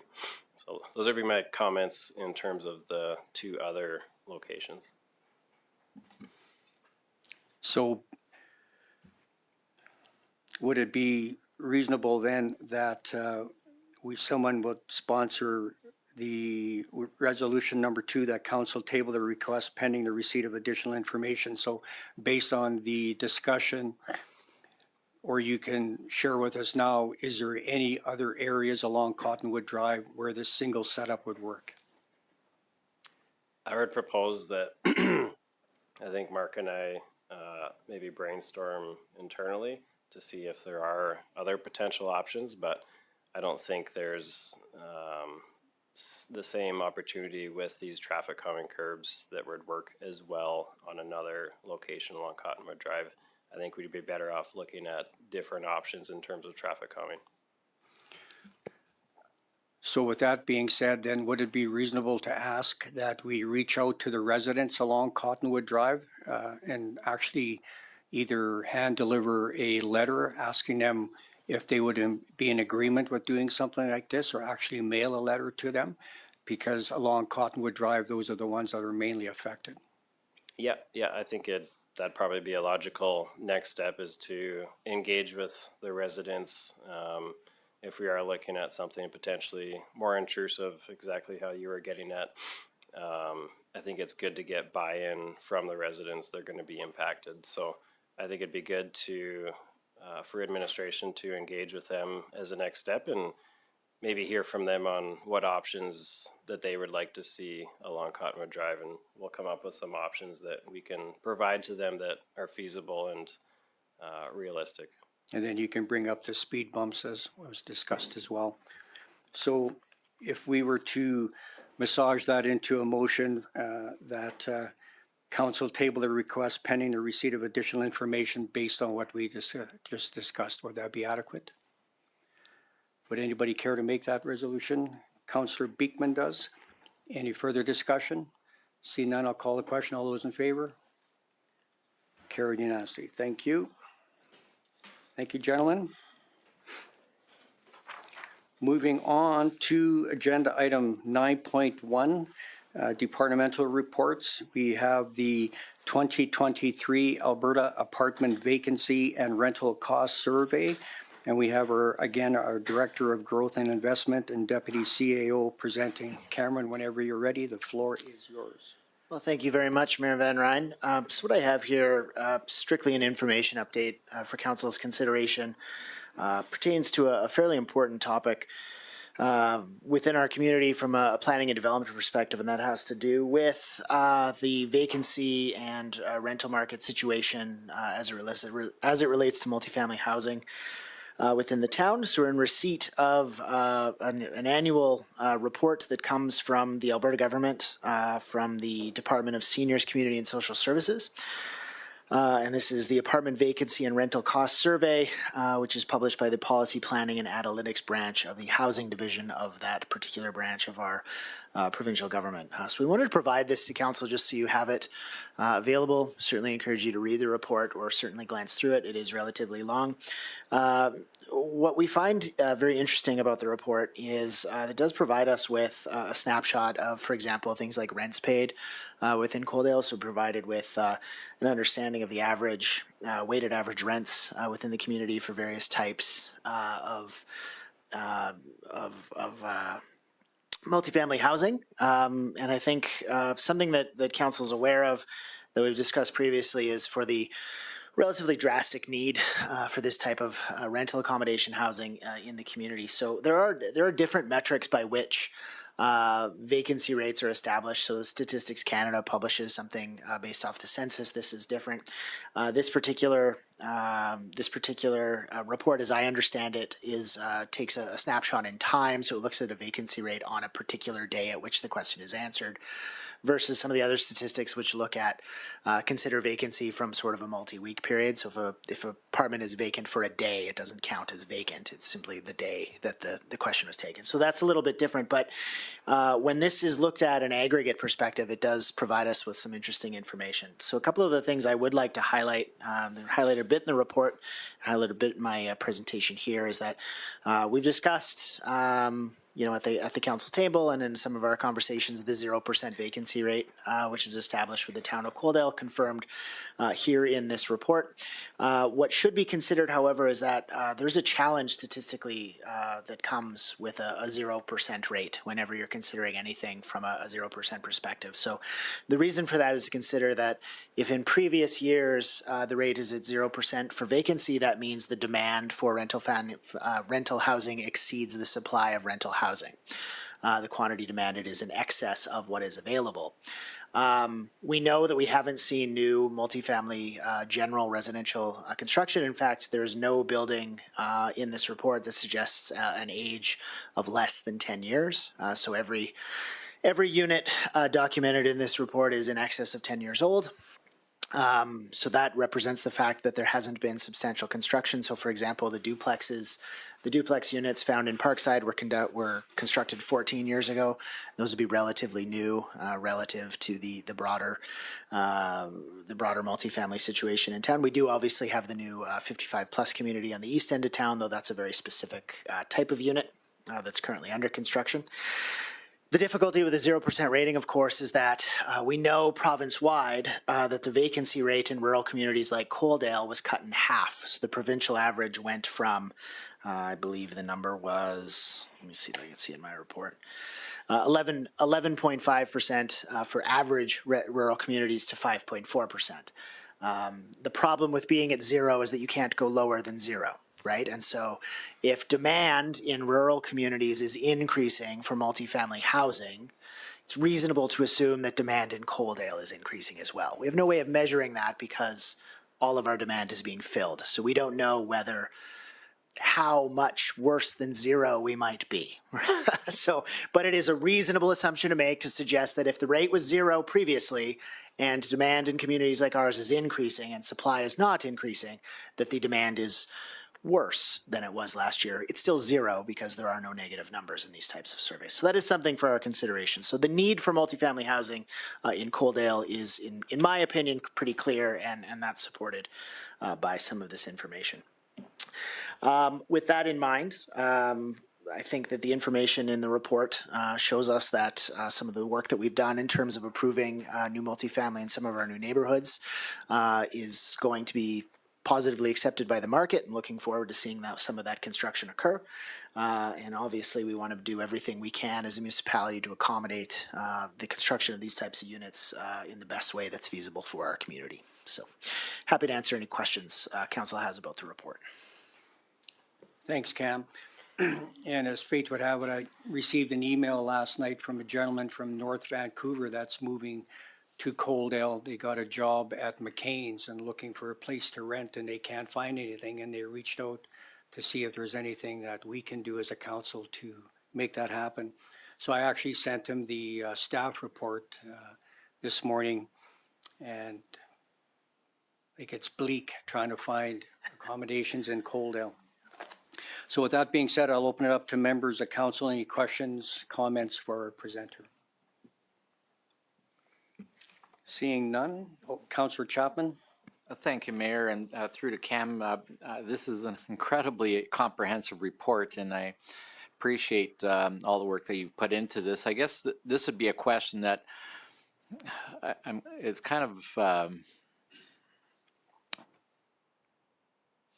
my question would be more of like, where do us as politicians stand with regards to this? Is this something that we were supposed to inject capital and you know, subsidy for housing, because we're also talking about affordable housing as I think the prerequisite to vacancy.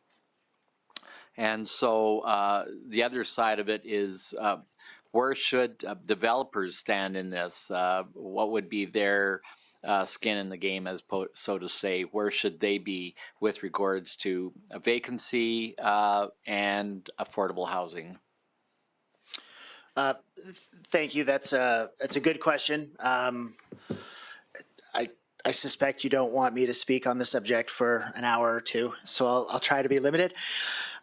There are any number of things you can do as councillors with respect to this. Some of it we have done. Some of it we've done in terms of approving multifamily in some of our new neighborhoods. We've also done things that you know, have potentially had a cooling effect on that. So we did have a multifamily rezoning not succeed in the council chambers relatively recently for something that was in line with what the municipal development plan calls for in terms of multifamily construction in infill. So that has certainly resulted in conversations with developers that are difficult because they are looking to do infill multifamily, and the messaging to them since that time has fundamentally been that it's unclear what the community is looking for. So that's tough, but at the same time, those questions are brought to the council table and considered on an individual basis, and it's certainly well within council's rights to consider those on that individual basis. So I don't mean to suggest that in terms of admonishing that particular decision, merely to point out that that type of decision does have an impact relative to this type of thing. There are other things we can do. So we have considered, for example, considerations that would be brought forward to council. So there's something out there called the Housing Accelerator Fund, which we've made application for. We still haven't heard back on that particular application. If that were to be successful, there's a number of things we'd have to consider at the council table in order to receive that funding. So that could be things like, incentivizing the construction of multifamily developments similar to the way we incentivize industrial development, for example, or any other number of metrics. At this point, I wouldn't suggest that we're in a position where a major capital influx of public funds to construct housing is necessarily the low-hanging fruit. I think the low-hanging fruit is bringing units to market and seeing how the demand supply reacts to bringing new units to market, and hopefully we'll have a significant amount of those probably in the next 12 to 24 months as some of these new neighborhoods come online. So that will be I guess we will see the impact of that supply coming on market, and then based on how that is, the uptake of that, we'll have a better understanding of what more we can do as a community. Maybe just as a follow-up, Mayor, thank you. A resident pointed out to me yesterday morning that the idea that what attracts people to Coaldale is large lots and open space, and I think that some of these studies are trying to point out more is about density, and that was what this resident in Coaldale was challenging me with yesterday, was the fact that it seems to push or promote more density, and there's a place for density, in the right places. So I don't think we want to give up on that point, but also the fact that what does attract people to Coaldale? It's a fair point. What I would encourage council to consider when you're talking to an individual about housing, something that needs. So I'm 40 years old. Okay, I own a home. I've owned a home for quite a while. My perspective on housing is not the same as the perspective of someone in their 20s. So when we're talking about larger lots and what drives people to Coaldale, What we also talk about with Coaldale is that we're a younger than average community, that we're looking for young families. The reality is that Cottonwood is a beautiful neighborhood, but it is not affordable by all, and it is not affordable by many starting their journey in the housing market. So with due respect to the idea of large lots, the reality of how much it costs to build a house today versus even 10 years ago suggests that density is certainly part of the mix that will allow for multiple generations to live in the community. Thank you. Any further questions, comments? Seeing none, could I get someone to consider sponsoring the motion that council receive the vacancy and rental cost survey report for information? Councillor Beekman makes that motion. Any further discussion? Seeing none, I'll call the question. All those in favor? Carried unanimously. Thank you, Cameron. Moving on to council and committee reports. Agenda item 10.1, we have a verbal update from Councillor Avery regarding the Municipal Planning Commission. Thank you, Mayor, and thank you, Council. This is just a quick update of the last 4 months on Municipal Planning Commission. In October, we had one home occupation that was approved, an existing shed variance, which was denied, a variance on an existing property, which had been sold, and I believe we approved that, a waiver to develop a secondary building before the main building, and that was in Cottonwood. And then in November, we had a restructuring of the committee as our board chair was no longer on the MPC. Jack is the board chair as of November. And in November, we had a temporary use of outdoor storage and sale of small equipment that was approved, a variance on setback waiver in Fieldstone development, which was a corner lot, and that was approved, a development application in Parkside for a secondary suite, which was also approved. And then December, we had only one item, which was a public utility approval for the spur line access, which is going into the Northwest Industrial, and that was approved by the MPC. January was a rear setback waiver, which was denied. And the one thing I'm finding very interesting with sitting on the MPC is how we're still consistently getting variance requests from builders after the construction is complete within the newer development. And I'm not sure if it's a after building permit is issued, if it's not being checked on and measured, but we contract that piece out. It's not done in-house, so it is concerning that these constructions are asking for waivers on property setbacks after the construction is complete. It's not fair to the construction company nor our staff to have to contend with these. And that is it for my update. And I'd like to make a motion that council approve this as information. Thank you.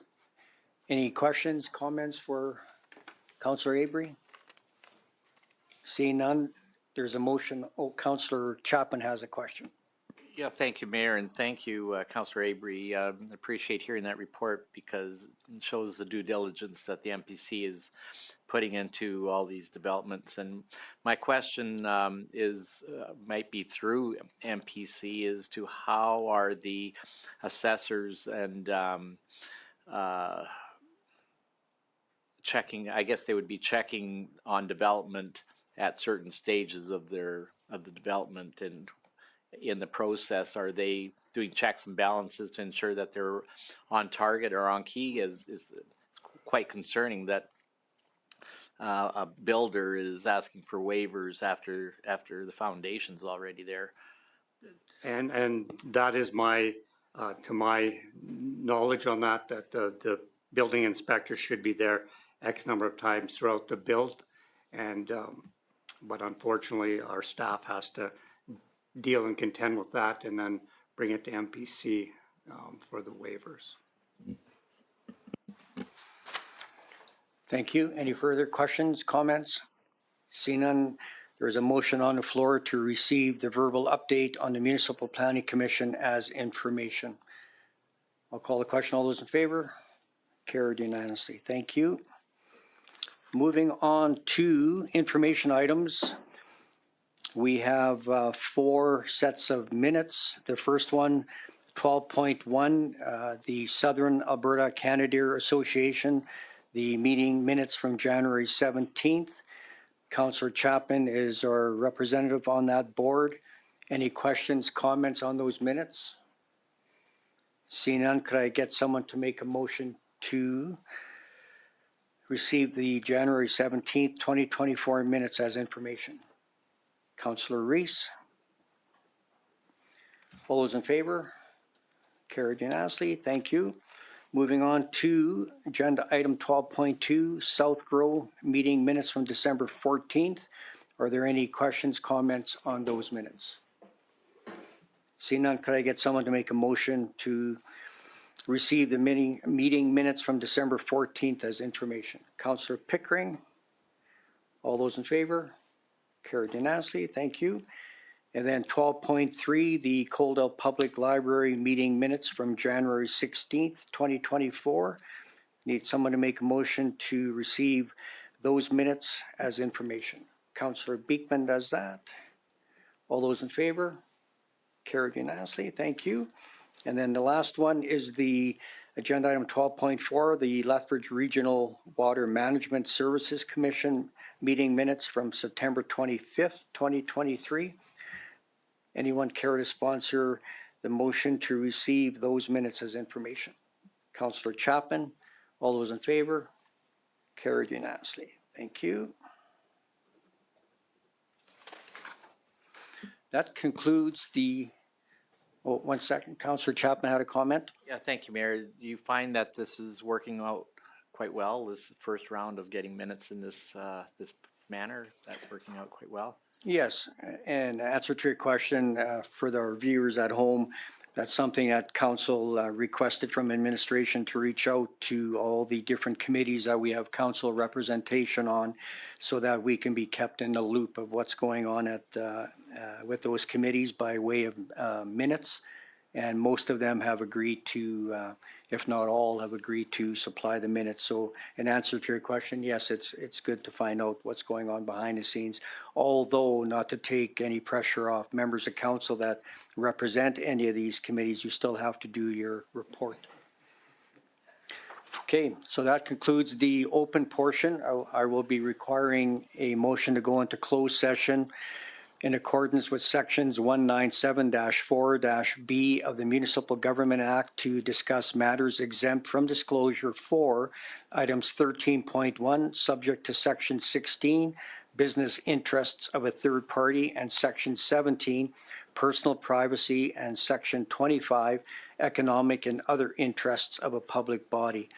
Who cares to make that motion at 7:02 p.m.? Deputy Mayor Saylor. All those in favor? Carried. We shall take a 10-minute break.